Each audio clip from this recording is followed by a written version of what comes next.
بسم اللہ الرحمن الرحیم۔ السلام علیکم، میں ہوں اسد اور آپ دیکھ رہے ہیں اسلامک اور انفارمیٹیو ویڈیوز۔ اسلام کا جلیل القدر سپہ سالار حضرت خالد بن ولید رضی اللہ تعالیٰ عنہ، یہ 8 ہجری کا واقعہ ہے۔ لشکر روانہ ہوتے ہوئے آپ صلی اللہ علیہ وآلہ وسلم نے ہدایت فرمائی کہ اگر دشمن سے لڑتے ہوئے زید شہید ہو جائیں تو لشکر اسلام حضرت جعفر بن ابی طالب کی زیر قیادت لڑے۔ اگر حضرت جعفر بھی راہ اللہ میں جہاد کرتے ہوئے جام شہادت نوش کر لیں تو اسلامی فوج کی قیادت حضرت عبداللہ بن رواحہ سنبھال لیں، اور اگر وہ بھی خالق حقیقی سے جا ملیں تو مسلمان جیسا چاہیں سالار لشکر چن لیں۔ شرجیل بن عمر قصائی کو جب اسلامی فوج روانہ ہونے کی اطلاع ملی تو اس نے زور و شور سے جنگی تیاریاں شروع کر دیں، ساتھ ہی روم کے بادشاہ سے مدد طلب کی جو اتفاق سے ایک بڑے لشکر کے ساتھ اسی علاقے میں موجود تھا۔ شہنشاہ روم نے 1,00,000 فوجی شرجیل کی مدد کو بھیج دیے۔ اسلامی لشکر جب موتا کے قریب پہنچا تو اسے دشمن کی اتنی بڑی تعداد اور وسیع پیمانے پر جنگی تیاریوں کا پتہ چلا۔ صورتحال کی سنگینی کو دیکھتے ہوئے بعض اصحاب نے مشورہ دیا کہ نبی کریم صلی اللہ علیہ وآلہ وسلم کو حالات سے آگاہ کر کے مدینہ امداد کی درخواست کی جائے۔ اس موقع پر حضرت عبداللہ بن رواحہ نے مسلمانوں کو مخاطب کر کے کہا، اے لوگو، ہمیں دشمن کی تعداد کی کیا پرواہ، ہماری تو دلی خواہش ہے کہ اللہ کے دین کی خاطر اپنی جانیں قربان کر دیں اور شہادت کا درجہ پائیں۔ ہمارا بھروسہ تو صرف اللہ پر ہے۔ اٹھو، اللہ کا نام لو اور 2 کامیابیوں، فتح یا شہادت میں سے ایک حاصل کر لو۔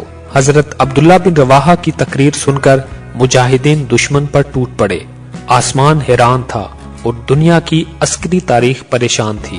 ایک طرف 3,000 مسلمان تھے اور دوسری طرف بہترین جنگی ساز و سامان سے لیس 1,25,000 سے اوپر رومی اور عرب عیسائی فوجیوں کا جمع غفیر تھا۔ مجاہدین کافروں کے لشکر پر اس شدت اور بہادری سے جھپٹے کہ دشمن کی صفیں الٹ کر رکھ دیں۔ سالار حضرت زید بن حارث دشمنوں کو ختم کرتے ہوئے ان کی صفوں میں دور تک چلے گئے۔ آخر بے شمار کافر سپاہیوں نے انہیں گھیر لیا، لیکن اللہ کے اس سپاہی نے جام شہادت نوش کرنے سے پہلے دشمن کی لاشوں کے ڈھیر لگا دیے۔ اسلامی فوج کی قیادت حضرت جعفر بن ابی طالب رضی اللہ تعالی عنہ نے سنبھال لی۔ آپ نے ایک ہی حملے میں سینکڑوں دشمنوں کو ہلاک کر دیا، مگر مشکل یہ تھی کہ کفار کی تعداد بہت زیادہ تھی۔ ان کا ایک سپاہی مرتا تھا تو اس کی جگہ 10 تازہ دم سپاہی مقابلے پر آ جاتے تھے۔ حضرت جعفر جرت اور بہادری کی نئی تاریخ رقم کر رہے تھے۔ ایک دشمن نے اچانک حملہ کر کے آپ کا دایاں بازو شہید کر دیا۔ آپ نے تلوار بائیں ہاتھ میں سنبھال لی اور اسی جوش و جذبے کے ساتھ لڑتے رہے۔ حضرت جعفر رضی اللہ تعالی عنہ کو ایک بازو سے لڑتا دیکھ کر دشمنوں کی ہمت بڑھی۔ انہوں نے آپ کو گھیرے میں لے کر آپ کا دوسرا بازو بھی شہید کر دیا۔ پھر اس مرد مجاہد پر بیک وقت کئی وار ہوئے اور آپ کی آرزوئے شہادت بھی پوری ہو گئی۔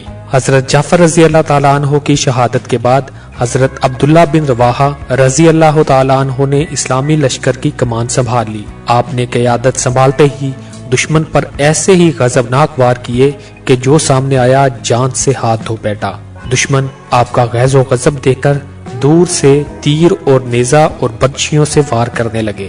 اسی دوران ایک کافر کی پھینکی ہوئی برچھی آپ کے سینے میں لگی اور یوں اسلامی لشکر کا تیسرا سپہ سالار بھی رتبہ شہادت پر فائز ہوا۔ اب اللہ کے سپاہیوں نے بنی مخزوم کے نامی گرامی بہادر اور فنون حرب و ضرب کے ماہر حضرت خالد بن ولید کو امیر لشکر چن لیا۔